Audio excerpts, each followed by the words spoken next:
وقال عليه الصلاة والسلام في مثل هذه الأيام العشر: ما من أيام أعظم عند الله، يعني الله عظمها هذه الأيام، يجب أن نعظم ما عظم الله، ولا أحب إليه من العمل فيهن من هذه الأيام العشر، فأكثروا فيهن، يعني حثنا على أفضل ما ينبغي أن نعمله في مثل هذه الأيام، فأكثروا فيهن من التهليل والتكبير والتحميد. وكان أبو هريرة وكذلك ابن مسعود رضي الله عنهما يترجمان لنا مع السلف رحمهم الله، يترجمون لنا ما معنى التكبير والتحميد، فكانوا يقولون: الله أكبر الله أكبر، لا إله إلا الله، الله أكبر الله أكبر ولله الحمد، يرفعون بها أصواتهم في الأسواق وفي المجتمعات وفي غير ذلك. وهذه الأيام أيام فاضلة. أولا ذو الحجة شهر الله المحرم، وشهر عظيم اجتمعت فيه كثير من الخيرات والفضائل. وكذلك الأيام الأولى التي هي صدر ذي الحجة، الثلث الأول من هذا الشهر، أيام فاضلة مباركة عظيمة، وهي أفضل أيام الدنيا كما قال الله تبارك وتعالى وأقسم بها وقال: والفجر وليال عشر. وذكر جمهور المفسرين على أن الأيام العشر هذه أيام العشر من ذي الحجة، من أول إلى 10 ذي الحجة. نسأل الله أن يبلغني وإياكم مواسم الخيرات. وصح عن الرسول صلى الله عليه وسلم في حديث ابن عباس في الصحيحين أنه قال: ما من أيام العمل الصالح فيها أحب إلى الله وأعظم من هذه الأيام العشر، يعني العشر من ذي الحجة. قالوا: ولا الجهاد في سبيل الله؟ قال: ولا الجهاد في سبيل الله إلا رجل خرج بنفسه وماله ولم يرجع من ذلك بشيء، يعني إلا الشهيد في سبيل الله الذي استشهد في ساحة المعركة. أما دون ذلك فأفضل حاجة أنك تقوم بأعمال صالحة في مثل هذه الأيام. وفي رواية أخرى في صحيح الترغيب والترهيب مخرجة، قال النبي عليه الصلاة والسلام: ما من أيام أو ما من عمل أزكى عند الله، أزكى معناتها فيه البركة أكثر وأكثر، ما من عمل فيه البركة أكثر وأوفر الأجر والحظ عند الله سبحانه وتعالى، ولا أعظم أجرا، يعني لا يوجد عمل فيه عنده الأجر عظيم ولا أزكى وأبرك من خير يعمله الإنسان في 10 الأضحى، يعني في العشر الأوائل من ذي الحجة. قيل: يا رسول الله ولا الجهاد في سبيل الله؟ قال: ولا الجهاد في سبيل الله إلا رجل خرج بماله ونفسه ولم يعد بذلك من شيء. ومن فضائل هذه الأيام العشر أن العبادات الطيبة التي نتقرب إلى الله بها عادة تجتمع كلها في مثل هذه الأيام، فهي أيام كمال. تجتمع في مثل هذه الأيام عبادة الصلاة والزكاة، صلاة الفريضة، صلاة النافلة، قيام الليل، تجتمع عبادة الزكاة وصدقة النافلة، تجتمع فيها الصيام، وأفضل ما يكون فيها كما سيأتينا إن شاء الله تبارك وتعالى صيام يوم عرفة، ويجتمع فيها ذكر الله سبحانه وتعالى، يجتمع فيها قراءة القرآن وغير ذلك من إصلاح ذات البين، كما ذكر النبي عليه الصلاة والسلام في الحديث السابق أنها أزكى وأبرك تكون فيها الأعمال الصالحة. وتستحب في هذه الأيام أعمال كثيرة، منها حج بيت الله سبحانه وتعالى، وهي أبرز الأعمال في مثل هذه العشر الأوائل من ذي الحجة.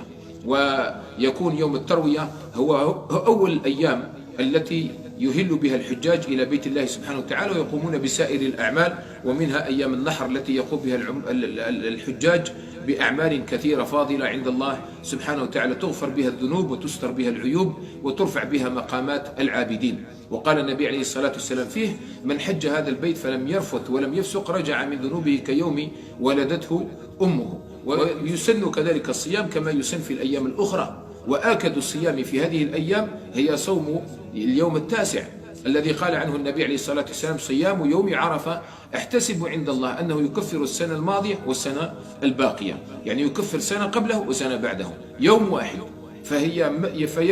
فيا لها من أعمال يسيرة وأجور كبيرة وفيرة، والله شكور سبحانه وتعالى.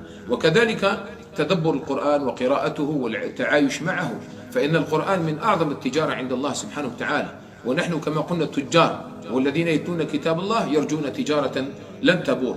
وكذلك الصلاة صلاة النافلة والتطوع من قيام الليل، وصلاة 12 ركعة في الليل اليوم والليلة، هذه من النوافل. وأفضل الصلاة بعد الصلاة المكتوبة صلاة الرجل في جوف الليل. والصلاة كما قال عليه الصلاة والسلام: خير موضوع، فمن استطاع أن يستكثر فليستكثر، من استطاع أن يكثر من الصلاة فليكثر. وثلاثة يحبهم الله تبارك وتعالى، كما قال النبي عليه الصلاة والسلام: 3 يحبهم الله ويستبشر بهم. ذكر منهم النبي عليه الصلاة والسلام رجلا له بيت جميل وامرأة حسناء وفراش وفير فقام من ذلك الفراش وترك المرأة الحسناء وصلى لله سبحانه وتعالى. يقول الله في حق هذا الإنسان: يذر شهوته ويذكرني ولو شاء رقد. لو شاء أن يرقد يرقد، ولكنه قام من فراشه وذكرني. فالصلاة من أعظم ما تنال به محبة الله تبارك وتعالى، وأعظم العبادات في مثل هذه الأيام التي حث عليها النبي عليه الصلاة والسلام بالنص الشرعي هي ذكر الله تبارك وتعالى. لماذا؟ لأن الأصل في العبادات والمقصد من العبادات الأعظم المشترك وهو ذكر الله. وأقيم الصلاة لذكري. إنما شرع الطواف بالبيت ورمي الجمار والسعي بين الصفا والمروة لإقامة ذكر الله تبارك وتعالى. وكذلك من الأعمال الطيبة هي الصدقة. الصدقة هي من أعظم الأعمال عند الله تبارك وتعالى، لا سيما هذه الأعمال. وهي الصدقة تقي مصارع السوء، صنائع المعروف تقي مصارع السوء، داووا مرضاكم بالصدقة، والصدقة تطفئ غضب الرب، هي من أعظم الأعمال وأسرعها. ولذلك الميت أول ما يطلبه عند حضور موته فالصدقة وأكن من الصالحين. أول ما يذكر الإنسان عندما تأتيه المنية الصدقة، لأن أفضل ما تتصالح به مع الله أن تتصدق في سبيل الله عز وجل. وذكر ابن عمر حديثا عظيما أن رجلا سأل رسول الله صلى الله عليه وسلم عن أحب الناس إلى الله وعن أفضل الأعمال إلى الله، فقال عليه الصلاة والسلام: أحب الناس إلى الله أنفعهم. يعني الذي ينفع الناس، يتصدق عليهم، يصلح ذات البين، يدخل عليهم السرور، هذا أحب الناس إلى الله عز وجل. وأحب العمل إلى الله سرور تدخله على مسلم، أو تكشف عنه كربة، أو تكشف عن كربه، أو تقضي عنه دينا، أو تطرد عنه جوعا. يعني هذه الأعمال الطيبة التي يحبك الله بها. ومن أفضل الأعمال وأظهرها في هذه الأيام الأضحية.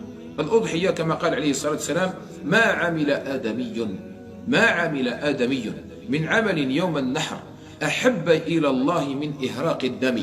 لذلك الأضحية نجدها تشترك ما بين الحاج وغير الحاج، يعني تسن فيهم جميعا. فقال: إنها لا تأتي يوم القيامة بقرونها وأشعارها وأظلافها، وإن الدم ينفع من الله بمكان قبل أن يقع من الأرض، فطيبوا بها نفسا، أخرجوها وأنتم تقبلون بها على الله تبارك وتعالى.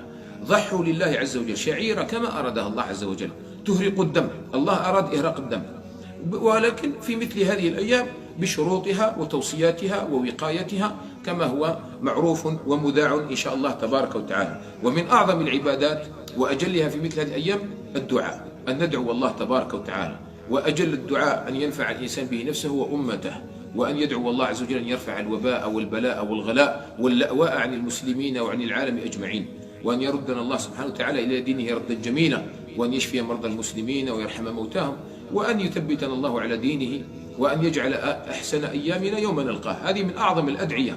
كذلك ذكر لنا رسول الله صلى الله عليه وسلم أعظم وأفضل الدعاء، قال: خير ما قلت أنا والنبيون من قبل يوم عرفة: لا إله إلا الله وحده لا شريك له، له الملك له الحمد وهو على كل شيء قدير. وآخر الأعمال وأدومها ويجب علينا ألا نغفل عنها، وهي التوبة النصوح والرجوع إلى الله تبارك وتعالى.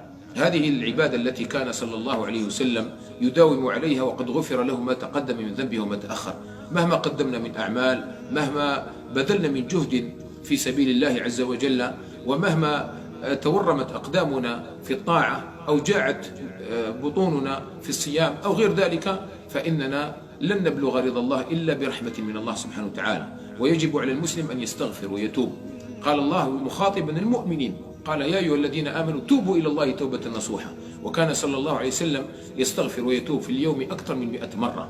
وهذا هو شأن المسلم، أن يكون شأنه الاستغفار كما هو شأنه التنفس، ينفع نفسه بالاستغفار كما ينفع بدنه بالتنفس. نسأل الله العظيم رب العرش الكريم أن ينفعني وإياكم بما قلنا وبما سمعنا، وأن يحل علينا هذه الأيام المباركة، وأن يعينني وإياكم على ذكره وشكره وحسن عبادته. ربنا آتنا في الدنيا حسنة وفي الآخرة حسنة وقنا عذاب النار. والسلام عليكم ورحمة الله.